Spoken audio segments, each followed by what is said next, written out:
Yes, meron na naman tayo ngayong ginawang cake. At ito nga ay number 23. Ayan. Ang ating number 23, ang tawag dyan sa ganyang style ay naked. Naked lang siya. Wala siyang icing sa mga side.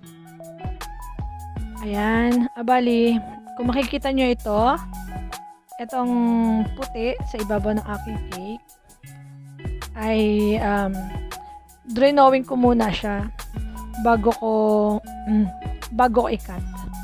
Ayan. Para kasi bali nakita ko kasi dun sa ibang mga vlogger na baker din, ganyan ang ginagawa nila. Gumagawa muna sila ng pattern bago nila i-cut ang cake. Kasi mahirap din magkamali na makat mo na yung cake. Kasi pag nakat mo na, mahihirapan ka na mag-anggulo.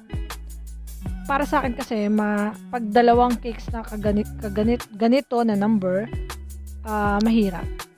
Dapat talaga ay may may pattern ka. Para sigurado yung gayat mo. Bawal magkamali.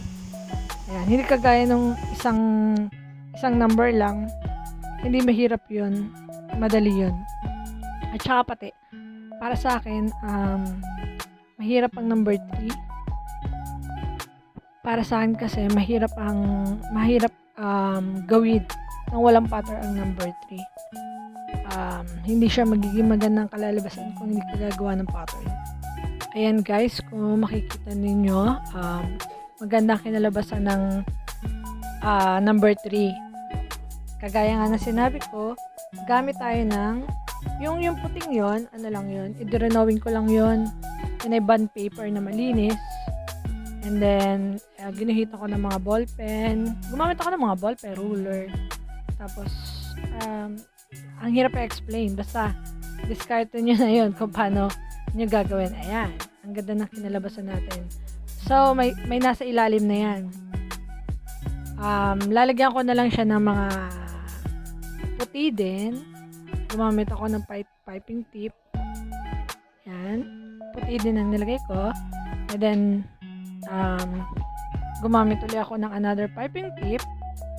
Hindi ko tanda kung ano yung piping tip na yan. Basta, color pink lang siya. Pastel yung pink. Pagka-pink niya. Ayan. Decorate na lang natin. Kung minsan kasi, pag nagbibigay din ng client ng ating tutularin, hindi naman eksakto magagayang-gaya natin yan. Pero ihahawig natin, syempre. Ayan. Tsaka, ang expect naman ng buyer talaga ay maging maganda ang kalalabasan. Ayan. Ngayon, nagde-decorate na tayo. Yung iba dyan, yung happy birthday at yung malaking gold na bilog, yun ay lang. Yun ay hindi siya nakakain. Pero yung mga druggies, ganyan, lalagay ko yung iba, mga candies yun. Okay, ayan. Ayan ang ating finished product. Salamat po muli. Sana nagustuhan nyo.